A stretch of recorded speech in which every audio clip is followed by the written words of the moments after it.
So this is a really interesting take, and I kind of want to know a little bit more about it. So I'm going to ask you just a few questions.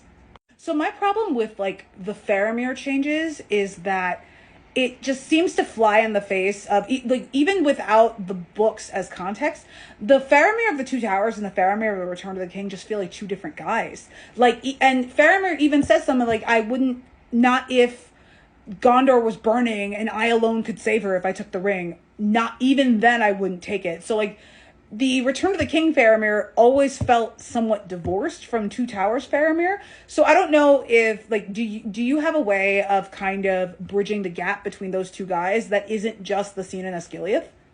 I think my other thing about the Faramir changes is that they basically took Faramir's incredible resolve in the face of the ring and they gave it to Aragorn.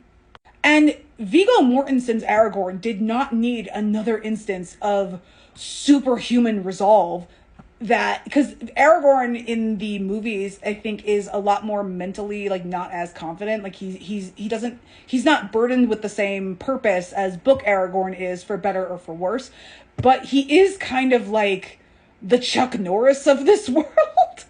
And him being able to just reject the ring like immediately and not try to keep Frodo with him, like it feels like the resolve that Faramir showed in the face of the ring and the Two Towers was given to Aragorn in the Fellowship, and it didn't seem fair, like, to me.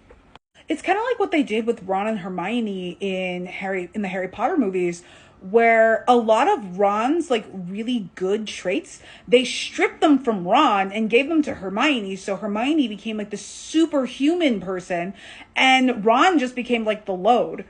And then this characterization is so like pervasive throughout the movies that even J.K. Rowling's like, "Oh no, Ron and Hermione would have gotten a divorce at the end," which, sit down, J.K.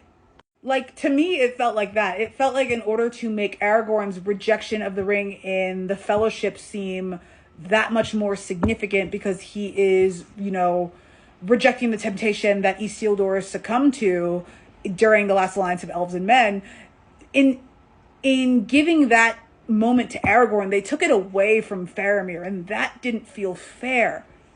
That being said, though, the Faramir changes do work when it comes to like the pacing of the movies, because the movies are broken out in chronological order. They're not broken out like by book the way that the books are.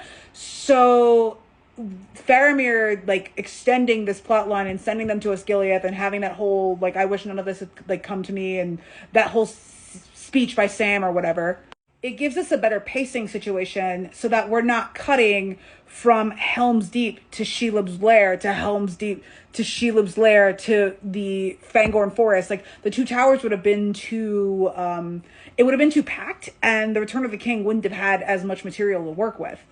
And the pacing issue for the Return of the King, had all of that been done in the Two Towers the way that the books are, it would have been doubled down, because we don't have Fatty Bulger and the Scouring of the Shire to deal with. So, like, I get you, and I get what you're saying.